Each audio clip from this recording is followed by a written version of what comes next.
I'm Tyler Toney from Dude Perfect, and like a farmer means to me a few different things, but I would say resilience, perseverance. It's not easy, but those are the guys that you can count on, and I think there's a lot of life lessons to be learned through that. We've got big names, inspiring stories, all celebrating the American farmer.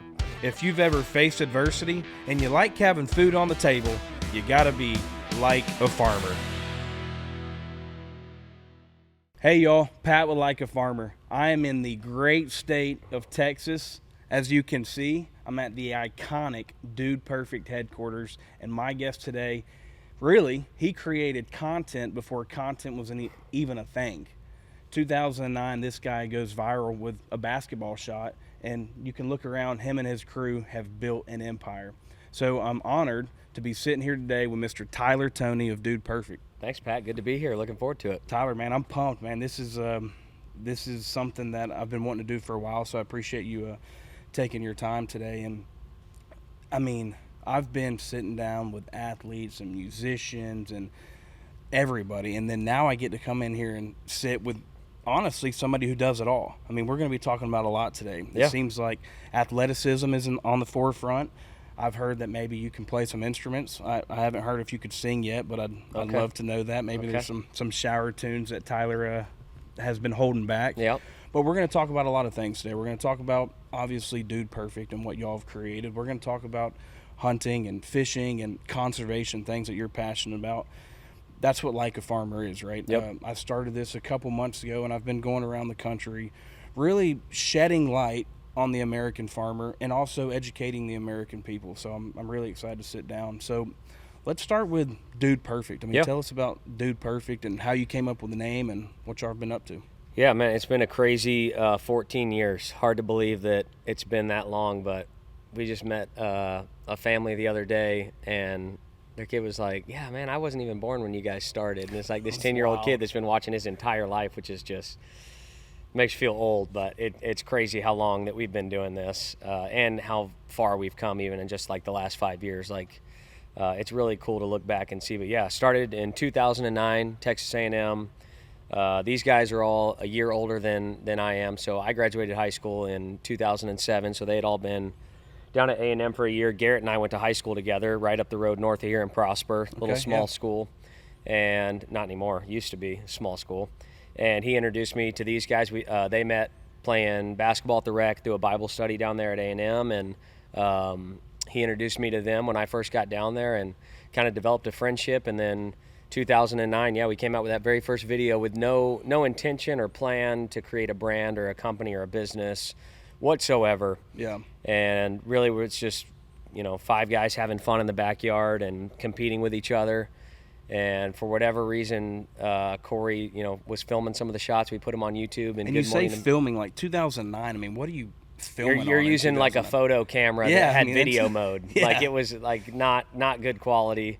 And man, I don't. We just posted it like because we just wanted to show our buddies and I guess our parents that we weren't actually studying down there. I don't know what the thought process was behind that, but Good Morning America called YouTube. and wanted to put it on TV after we posted it on YouTube 2 days after. And I mean, we were like running around the house screaming like little girls because we were on TV. Thought it was the coolest thing. And did y'all all live together at A&M? We did, except Garrett. He was way too clean to live with us. He actually lived with my cousin down the road. We were way too messy, and so it was me, Cody, and the twins all lived in a house at A&M. There you go.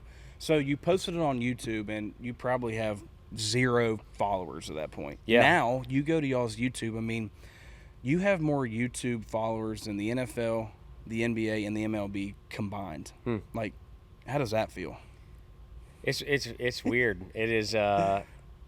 It's just crazy to look back. Like the only reason that we even posted it on, because nobody had a channel. Corey was the only one that had a YouTube channel. Yeah. Like it was just so not thought out. It's crazy to look back and like how much like there was just a lack of a plan. Yeah. But it's been cool because you can look back and see God's hand and like how he has orchestrated Dude Perfect and use that when none of us were experts in any of that stuff, creating a brand or a business. I mean, legitimately, we just wanted to have fun competing with each other, and that was the start of it. And man, it's wild. 14 years later and almost, I think we're about to hit 60 million subscribers, which is just a crazy number. Like that's hard to even fathom. It's unbelievable. And you've said this a couple times, and I want to hit on this before I forget.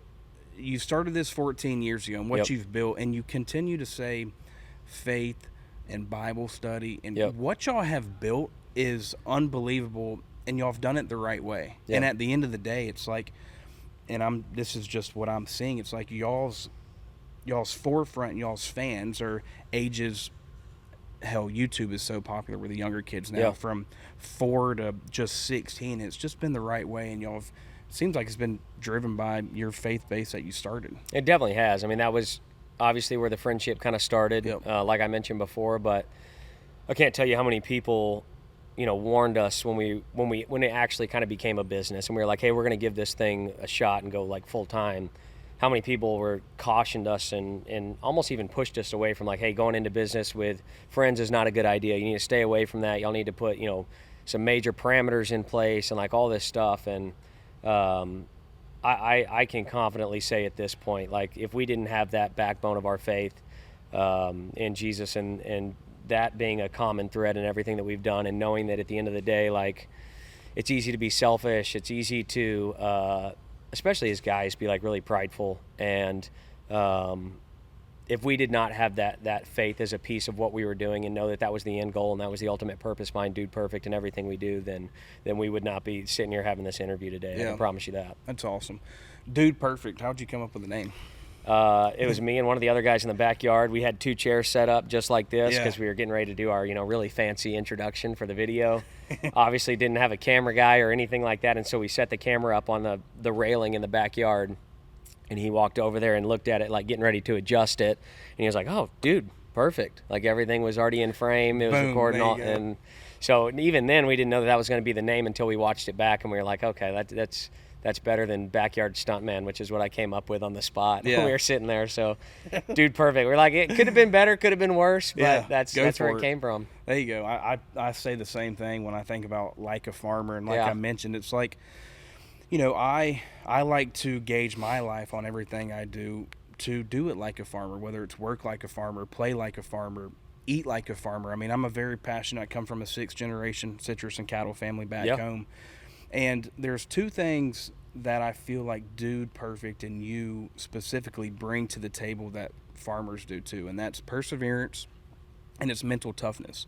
Those things that you have to bring to the table for these shots that y'all are doing. Can you kind of hit on that? I mean, am I correct? No, I think you nailed it. I think starting with the mental toughness piece, I mean, that was something that honestly my dad had always like instilled in me growing up. I played every sport growing up. I was never I always say I would have traded some sports to like be actually great at something.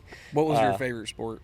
Man, I loved playing hockey growing up. Oh, cool. And then being in Texas, it was like you're either going to play hockey and go after school and go play on like a traveling team, or you're going to get to play football, basketball, baseball, track, golf at school. Man, I couldn't give up all those other sports just to play hockey. My dad was from Detroit, so that was big for him growing up. But I chose to do, all the school sports and everything. But that being said, I was always good at all the sports, but I wasn't the best at any of them. And so in order to like make it, even at a small school, I had to have something other than just raw talent and skills. And that was mental toughness, and that was being able to push myself mentally further than anybody else, or being able to do one extra rep or work a little bit harder and not let something get to me that maybe would get to somebody else. And so absolutely mental toughness was a huge piece of my athletic career growing up, as small as it may have been, that I think has translated really well into Dude Perfect. And then that perseverance and that, not giving up on something even when it gets hard. That the shot that we just did, breaking the record, was 3 days. It was a grind. That was in Vegas, right? It was. And dude, tell me about that. It was, I mean, truthfully, like nobody thought that it was going to happen. Even going out there, we knew the odds of us getting it were very slim. The last one that we did before that was Oklahoma City. It was at 500 something feet, and we ended up making that like super fast. Like that was within like an hour that I made that shot. Wow.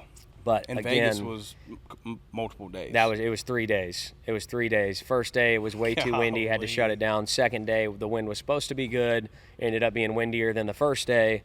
And then day 3, man, it was like it's a wild. The video, the editors did a really good job telling the story. How long was that shot? It was 856 feet, I think, was the total on it. So, Golly. but man, you talk about perseverance and like a little bit of pride, probably too, of wanting to actually pull it off. Yeah, for sure. But like it's the camera guys and it's the rebounders, the guys who don't get the credit once the shot goes in. That it's like, man, those are the guys that are grinding. And like, so do you have multiple basketballs Oh, up yeah. top, or somebody yeah. like? We had 200 balls. Okay. Which is we've really perfected that, because like when we did the Kyle Field shot, we had 4 basketballs. Yeah, you throw them back, all, and then now you're waiting for 10 minutes to get them all back up. Yeah. And so we had 200 basketballs. I would throw basically 100 of them. Mm-hmm. The guys down low start bagging them up while I'm throwing that last 100, so that by the time those get back up, I don't ever have to stop, and we can just keep going. Yeah. Unfortunately, with that shot, the ball's in the air for 11 seconds. So you shoot it, and you're at minimum, waiting that You're long hanging before out, you can shoot another one. So you can't get as many reps as you would doing something else. But yeah, there was a lot of perseverance in that shot for sure. That's awesome. What's another trick shot that you just felt, man, I don't know if I'm gonna be able to get this So one before done. Vegas, 3 days, the first day we shut it down at 9:30, so you could argue that it was 2 days of shooting and filming. But the one that had taken the longest before that was the world's largest slingshot, and we did this like I don't know, this had to be like 2011, 2010. It was at my grandpa's ranch in Bosque County. That's where I kind of grew up, hunting and fishing and getting exposed to the outdoors. But we found this tree that was, perfect slingshot shape. Went to Home Depot and bought all this like surgical tubing, made a duct tape pouch for this goal, and made it like too strong. I had this big like duck decoy getter that we would pull it down just to where we could even grab it, and it took like 2 guys to hold it while I put the ball in the pouch, and then I would fall back and launch it, and it would shoot a basketball over 100 yards. And wind was a factor that day. Yep. Shot for a whole day, never got it, came back the next day, finally made it at the end of the day that day. So 2 days before this Vegas thing was the longest it had taken us, but that was kind of one where you're like, man, I don't know if this is ever going to go in. Yeah. One, I've been doing some research and social media, it's kind of if you need to know something, you don't have to believe everything you see on social media. But you can find some information. Yeah. Dude, that Lego walk. Oh, yeah. How long was the Lego walk? That was pretty brutal. So the Lego walk. And why Legos too? That was just one of the segments that we came up with for the overtime series. We were trying to come up with weird records that we could, because we'd done the basketball, we'd done the football. We were like, it'd be fun to just break some weird stuff now. I just didn't know, because you've got a son. I got 3 of them. Okay, yeah, you have 3 kids. Yeah. I'm like, he's probably used to stepping on Legos. That's why he did Legos. So the secret is, if anybody wants, and it's been broken, I think 2 or 3 times now since I've done it, which happens. You put out a video now, everybody wants to try and break that record. But you want as many Legos as possible. Yeah. It's the one Lego that kills you. Oh, for sure. When you've got a nice, I hate to say fluffy, but a good stack Compact. of Legos, it's much more doable. Yeah. So there's just a little, trick of the trade if you're looking to break a barefoot Lego walk. There you go. Yeah. You've mentioned family a couple times now, and you're big on your family. I know you're taking your son hunting and all of that, and you hung out on your grandpa's ranch. Yep. Tell me a little bit about that. Yeah, family's always been a big part, really, I guess, for all the guys. We've been very fortunate to grow up in really awesome families, have great households, and really, for the most part, like, everybody's pretty close. I grew up with all 4 of my grandparents. I've still got 2 of them around now, but my grandpa that's passed, that was the place I grew up in, Bosque County. I was 6 years old when he bought that place, and man, we just spent, like, from the time that I was 6 years old, even in college when I was at A&M, I skipped a lot of football games to go down there and hang out with him and my grandma. Yeah, which is easy to do, down because at the A&M ranch. just never really was good at football. Well, we've had our moments. I'm a Gator, so. Yeah, we've had our moments. It's kind of like the Cowboys. Next year's the year. And then one of these days that will actually come true. Exactly, and you won't look really silly when you say that. But yeah, that was I was very fortunate to spend a lot of time with my grandpas out there. Yeah. At that place, and it just teaches you so much growing up at a ranch and growing up in the outdoors. And I'm trying to do the same thing with my boys now. I've got a place about 45 minutes north of here, up in Sadler, and it's so cool to see them. My 3-year-old, my middle, is just all he wants to watch is like hunting and fishing videos. Yeah, absolutely. He wants to watch elk and moose and like all this stuff, is like some of which I still haven't even done yet, but they absolutely love it, and it's really cool to see them fall in love with something like that at such an early age. When I didn't even have the opportunity to do that until I was 6, 7 years old. Growing up on the farm and the ranch, I mean, it teaches you so many life lessons, and it gets you out of the house too. You've been buying up some land recently. Yeah. So what's your plan there? Is it more for recreational use, or are you doing any farming? My dad and I have got a place out west of Weatherford that we got back in 2015 after my grandpa passed, and we sold that place in Bosque County. I'm looking at it as a place to introduce my boys to the outdoors, to hunting and fishing, just as a place for our family to go get away and spend time. Like, man, Prosper used to be like very small town feel.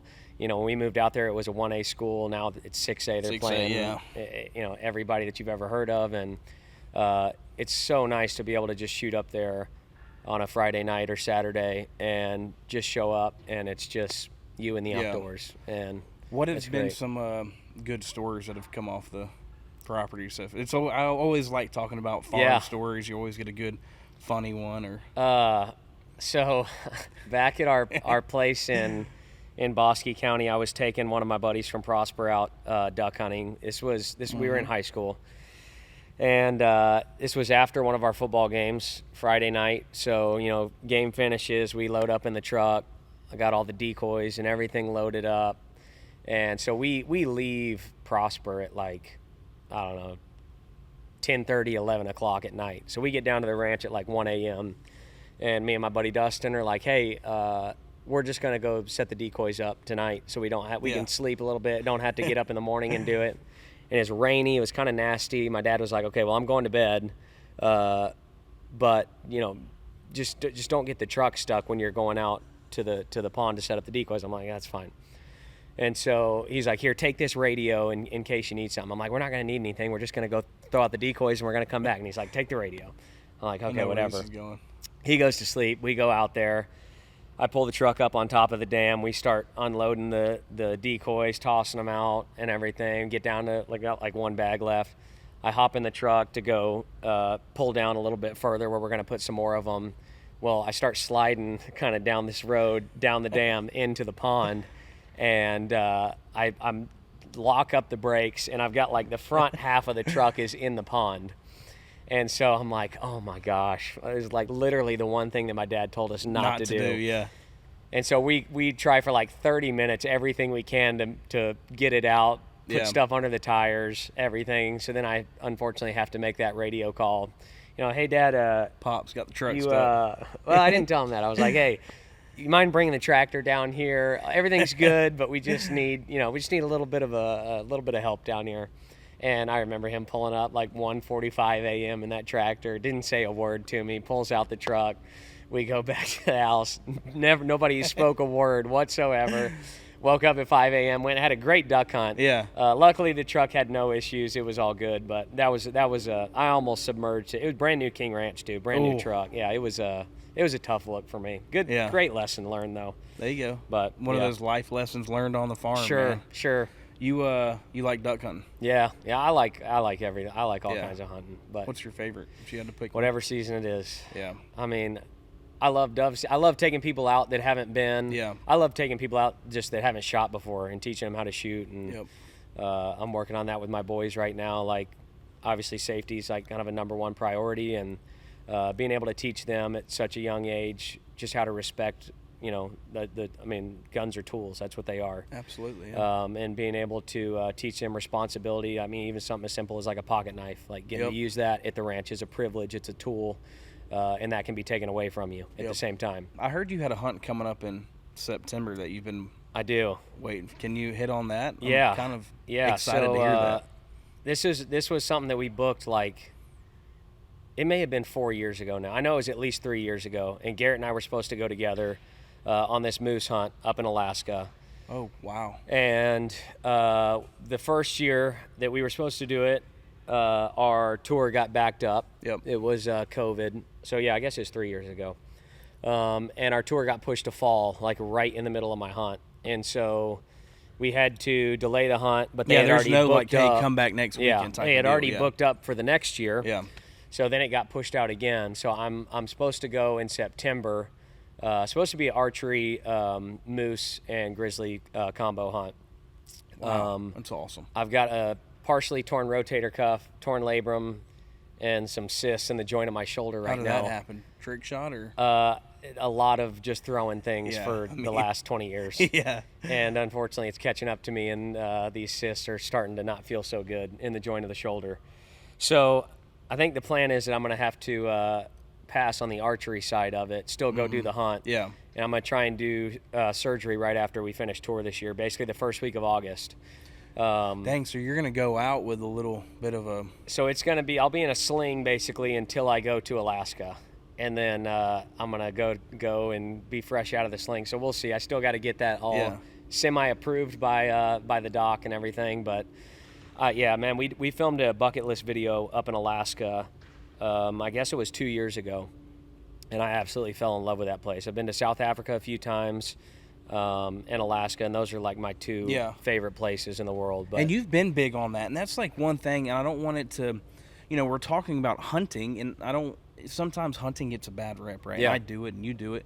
But you are an advocate for not only land conservation, but animal conservation too. Like it seems, hit on that. Yeah, the conservation story in Africa is absolutely wild. Like when you really dive into what hunting does for, and you got to take into effect that too, like how many different species of animals are in Africa. Like you can't, it would be like if all the species in North America you could hunt in Texas on one piece of property. Yeah. Like it is just absolutely wild, the number of animals that are out there in Africa, and the role that conservation through hunting has played in not only the number of species and the monies raised for things like anti-poaching with the rhinos, which we got to experience with the group Rhino 911, and everything that they do. Yeah, so we got to dart rhinos out of the helicopters, and they like it's a sad reality, but they have to do the horn trimmings on the rhinos that are out on these public reservations and things like that. Okay, yeah. Because now there's no value to these poachers, and so it's like a fingernail. Wow. It's just keratin, the rhino horn, and so we'll go out and we'll dart them with money raised through hunting of old rhinos, of older male animals that are out of their breeding age. That money goes directly to conservation. We go out and we dart these rhinos, we trim their horns off, put like antiseptic and all this stuff on them to protect them. They'll tag them, they'll give them injections and all these antibiotics and things like that. And basically now that rhino, that animal, has no value to poachers, and so now they're safe at least for 2 years until their horn starts to grow back. Dang. But yeah, like 6 inches of horn, they're selling that stuff for like $75,000-$100,000 on the black market is what these people are getting. And so it is a wild, like that's an extreme case of conservation that thankfully, especially in North America, like we haven't had to get to because we don't have those kind of issues here right now.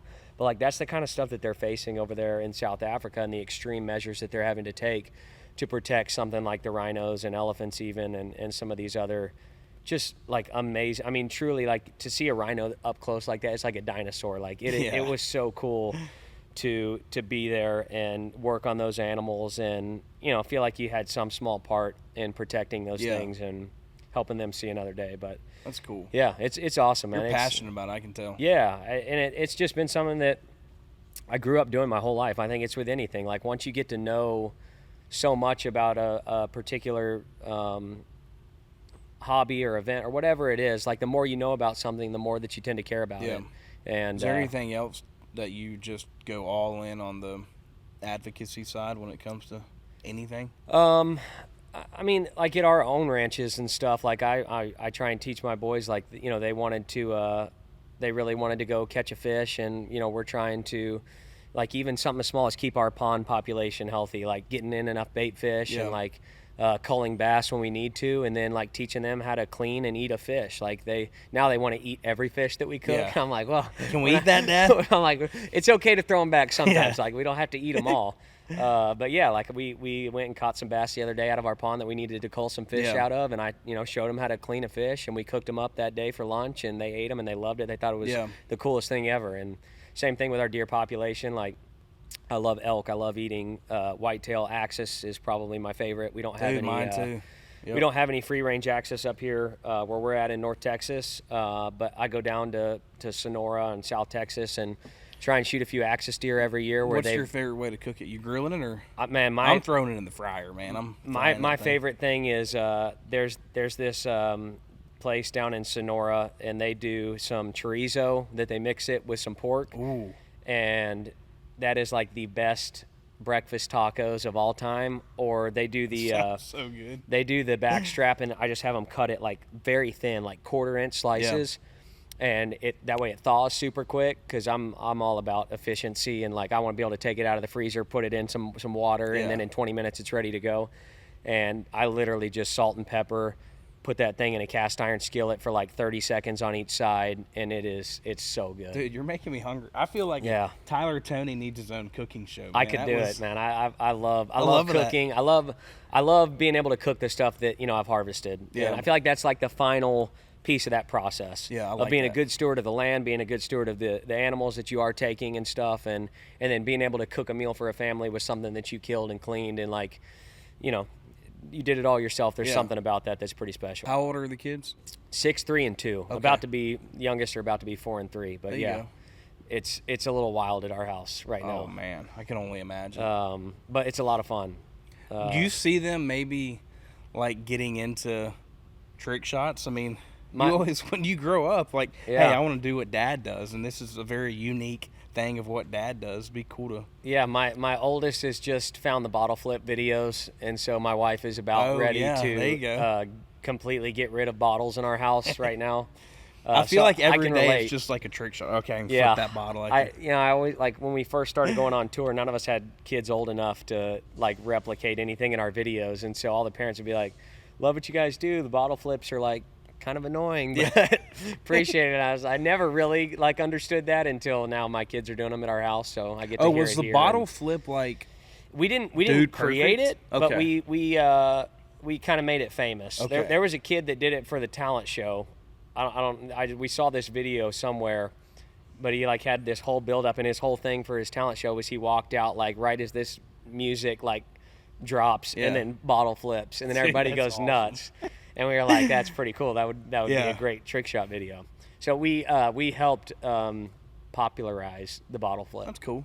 What's next, man? What's next for Dude Perfect? What's next for Tyler Toney? Yeah, man, we're getting ready to head out in the near term, going and doing our 4th tour, which is always really fun for us. Like, it's the first time that we get to go see our fans out on the road. We don't do a whole lot of other events. Most YouTubers, social media creators are all like California. So they kind of have like their own community there. And they're behind a camera, and you're taking it. We're a taking little it bit on. kind of on an island here in North Texas, but we're all born and raised here, and we're not planning on going anywhere. So What does that look like when you go on tour? I mean, do y'all did one in Amalie in Tampa? Yeah. And I missed it, but is it just y'all kind of showcasing some trick shots the whole time? we try to incorporate pieces of all the different types of content that we do. So we try and obviously incorporate the trick shots into the show. We do that kind of in competition or battle form, because if you didn't know, it's not always on the first try. So sometimes it takes more than that. And before you go on, I do Yep. want to say, y'all go on tour and nobody else does. So I don't want to hear any more questions on, hey, are these trick shots real or are they fake? Like, because y'all get that. I Yeah. mean, it's the Yeah. internet. Y'all say, okay, we're going to go on tour and we're going to show you live. Yeah. So I respect it's that. fun. We do it in competition style. So like, you'll have, we try and do a battle throughout the whole show. So Yeah. all 5 of us start off, and then we drop a guy each competition. That's cool, yeah. And that's where we kind of incorporate the trick shots. We do a lot of the overtime segments, cool, not cool. We're going to add Get Crafty in, I think, this year for the first time. We haven't done that. Wheel Unfortunate, it's always a favorite. Try and get some audience participation, get some kids up on stage and just have fun with it. But man, it's a lot of fun. It's a lot of work. It's a lot of time away from the families, but we work really hard to film a bunch of stuff ahead of time before we go out on the road on tour, so that when we are home Monday, Tuesday, Wednesday, we can be home and we don't have to worry about filming another piece of content. But we'll usually fly out Thursday morning to the first city. Our pre-show meet and greet stuff starts about 4 o'clock. Show usually starts around 7. We'll do that for a couple hours. Then we have a post-show meet and greet that we'll get to hang out with another group of fans that came out to the show. We're usually on the bus eating a late dinner about 11 p.m. And then we try and wake up at a golf course on Friday morning and then do it all over again. Like it. And then we'll do that Friday, Saturday, Sunday, fly out late Sunday night. And, we do that for 6 weeks. Do that till August, basically. And then y'all have got some stuff with Thursday night football going on. Yeah, so we just did that for the first time, which was a ton of fun. Alternate broadcasters on Thursday night football, which was awesome. It was great. It was you get all the hype but none of the pressure because you're an alternate broadcaster. Yeah, there you go. We're going to try and do that again this year. We did that right here out of the office, and we're all huge football fans. I mean, I grew up playing football, and high school everybody's football Cowboys in here? Yeah, everybody's Cowboy fans. Yeah. We're not really aligned, I don't think, the vibe is I'm getting on our team sports, but that's okay. I'm a Florida boy, so Florida Gators, and then I'm a Buccaneer Bucks, and yeah. have been a Buccaneer. Have you, though? Dude, I've got the damn Super Bowl from 2002 when we won it. Okay. John Lynch was my favorite football player. Okay. So Mike Evans, we love Mike. He's an A&M guy. Yeah, he's an A&M guy. Yeah, we stay in now, touch with him. Was Mike and Mike Johnny and Johnny football played together. And Yeah. When you were in school? Yeah, right Okay. after. But yeah, that was those were the good days. That was fun. Dude, that was a lot of fun watching those especially guys. Johnny football when he came in. It's like he kind of created just a whole different. We played style of Florida, football. Johnny's first game. Yeah. I remember we were at that ranch in Bosque County watching that game.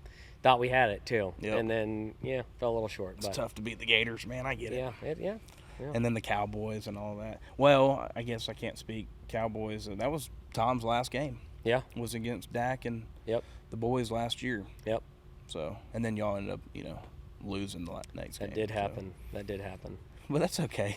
Yeah. It's tough to win a Super Bowl. It is, man. It's not easy. I know. It was tough when we won a couple years ago. It wasn't easy, and we had to put in a lot of work. And What else are we going to talk about? What else you got for us? what instrument are you playing?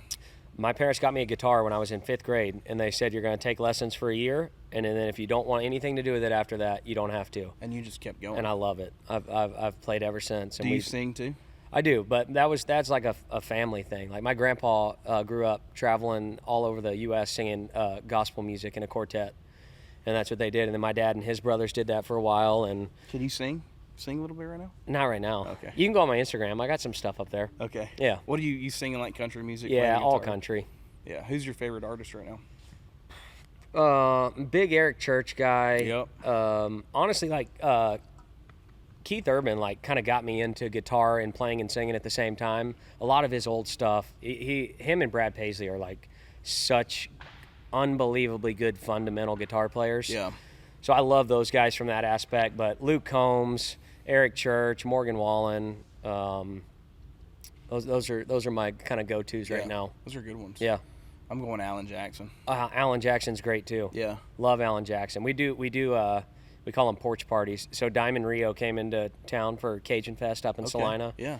Love Diamond Rio. Went and saw those guys, and then we go over to one of my buddy's house, and we all sit on the porch, and then his wife plays and sings a little bit, and then I play and sing. So we get up there and have people come up and just kind of do like karaoke night, but just play whatever people are requesting and That's awesome. have fun man. with it. So A man of many talents. So I've got a couple segments, man. Okay. That I wanna do with you. So the first one is it's called The Biggest Gamble. okay. So the farmers are taking a gamble every single day of Sure. their life, right? What am I growing this year? When do I grow? I have to grow because who knows if a disaster's coming or not, but I've got to take the gamble. Yep. What do you think is the biggest gamble you've taken in your life? I mean, the probably the first biggest gamble for us was deciding to go full time with Dude Perfect. At the time, Cody was married, I was married, Garrett was married. Nobody had kids yet, but we were all doing other jobs. We were all doing this part time for like the first 5 years. Yeah. And it got to a point where we had to make a decision, and it was either we're all going to leave our guaranteed, income, Paycheck, yeah. and we're going to go try this thing, which was no guarantee. or we're going to play it safe and continue to just do it on the side when we can and stick with what's comfortable. And that was by far the biggest gamble for us at that point in our lives, now having somebody else depending on us and really going for something that we had no idea what the future held. But it was really cool when we did kind of make that leap. This was this would have been right after the Final Four, so this was at the beginning of April. I don't remember the year, but it was somewhere around 2013. I think it was around 2013, 2014 maybe. But it was so cool once we really, all five of us went all in. The twins moved up here. They were living in Houston at the time. They would drive up here when we had to film something on the weekends.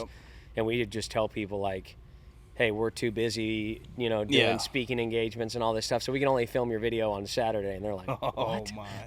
And that was our only way we could do it because we were all doing other jobs. Yeah. And so once we did go full-time, like 2 weeks after that, we signed our Nerf deal, signed our deal with Bass Pro, who we're still partners with today. Oh, that's cool. And it was awesome, man. It was like God just kind of reassuring us, like, hey, this is the plan that I have for you guys. This is the route that you're supposed to take. And, be good stewards of this platform that I'm giving you. And so it was a big gamble, but at the same time, like, we very quickly saw, like, this is what we were supposed to be doing.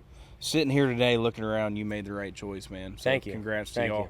What are y'all doing with Johnny and Bass Pro? I didn't know that. Yeah, we've been, it's our longest partnership that we've had with Bass Pro Shops. And as a kid who grew up going with his grandpa to Bass Pro and taking the catalog and, like, highlighting my Christmas list. Yeah, what I want for Christmas. And like, that was same thing. That was 95% of my Christmas list every year, was getting that. I mean, I could not wait for that big old Bass Pro catalog to get in the mail every year. And so I remember this is a cool story, going to meet Johnny for the first time.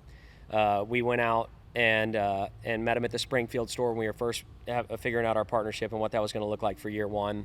And got to meet them there. They invited us out to their ranch up in Missouri, and we were going to film our first video out there, the hunting stereotypes video. I think was the very first one that we did for them. So JP is out there, John Paul, and Johnny came out there. We didn't know if Johnny was going to be there or not, but JP's like, hey, we're finished filming for the day. Let's just go fish. Yeah.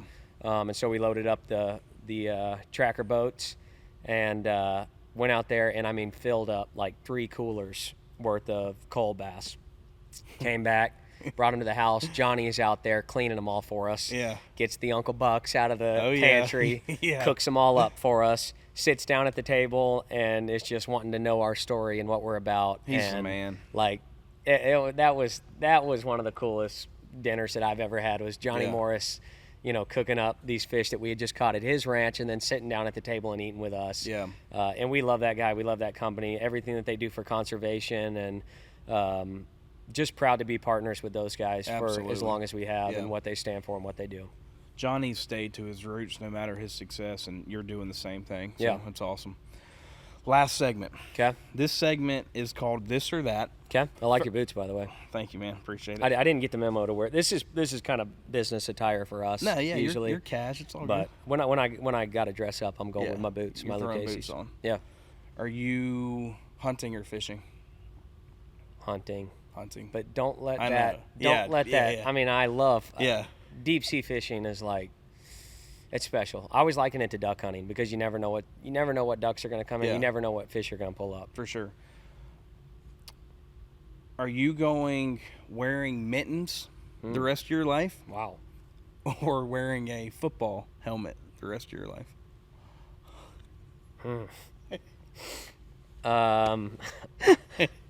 I feel like just from like a basic dexterity standpoint, I'm going football helmet. Okay. I like that. Kind of weird, but hey, you're always going to have an extra layer of safety too. Oh, for sure. But I feel like the mittens would be such a hindrance. I mean, you would really. Do I get to determine the face mask? Can I go old school kicker face mask and just have like the single bar? No, you got to go. It's full face. Like, yeah, you got to go. Oh no, like Zeke. Oh wow, maybe I need to go mittens then. I don't know. I'll stick with it. I'll stick with the original choice. I'm gonna go I'll find a mittens. way to make the helmet work out. So anytime you have to choose one. Okay. Anytime somebody says your name, Okay. Tyler, not Tyler, Toney. Yep. you just start crying. Okay. Or anytime somebody checks your ID, you throw up. Oh, I hate throwing up. I hate throwing up. That's like one of my pet peeves. And now you have that taste in your mouth for like a day. Yeah. But somebody I'm a good crier. I'll cry. Okay. I like that. That's a lot of crying, though. It is, man. Yeah, I would have It them is. start calling me something else, but I'd go with the crying. Okay. All right. Now you have to ask me one. Okay. What's your go-to? You're on the road trip and you're stopping at the gas station. One snack and one drink. Ooh. I'm going Skittles and a Gatorade. Okay. Skittles and a Gatorade. What about you? Well, see, it depends. I hate these questions, and I know I've made a living asking people these questions, like in the interviews. But I'm such a you can't put me in a box even in because if I'm hungry, that's totally different than I just want something sweet. Yeah. Like if I'm hungry, I'm going with a payday. Ooh, payday's But a good that's one. the only time I get a payday. Yeah. But I don't know, it's very filling, and it's like if I need some nourishment, Yeah. that's what I'm going Payday, with. that's a good one. I like jerky. I like seeds. Yeah. But I also like sour stuff, like sour gummy worms. Yeah, If I Sour just Patch need Kids. something for the road to keep me awake or For whatever, sure. Yeah. sour gummy worms, and then I'm not proud of it, but I'm probably going to White Monster. Ooh. Yeah. Okay. I've already had one today, and Yeah. I'll probably have another. But I can tell, man. You're yeah, yeah.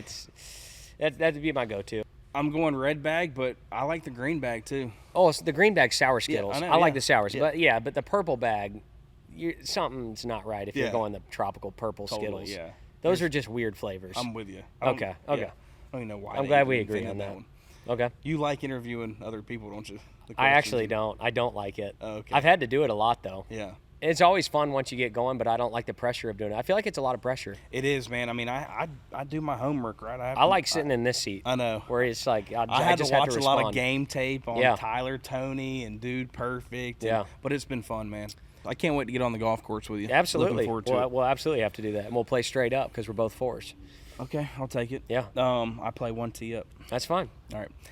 Thanks for coming on the show Yeah. today, man. Absolutely. This has been awesome. Like I said, this is what I'm going around the country. I'm interviewing interesting people with inspiring stories, and it's for rural America, right? We're shining a light on rural America. We're shining a light on the American farmer, and why we do it, we're educating the American people. Yep. This is an industry that doesn't have a ton of light shed on it, so the more we can come on to these shows and talk about farming, talk about conservation and being outdoors and adversity that led to success, the more successful we will be into fighting for the American farmer. So I appreciate it. Absolutely, man. Happy to be here. Enjoyed it. Thanks again for Tyler to coming on the show. And as always, please like, comment, share, and always subscribe to Like a Farmer.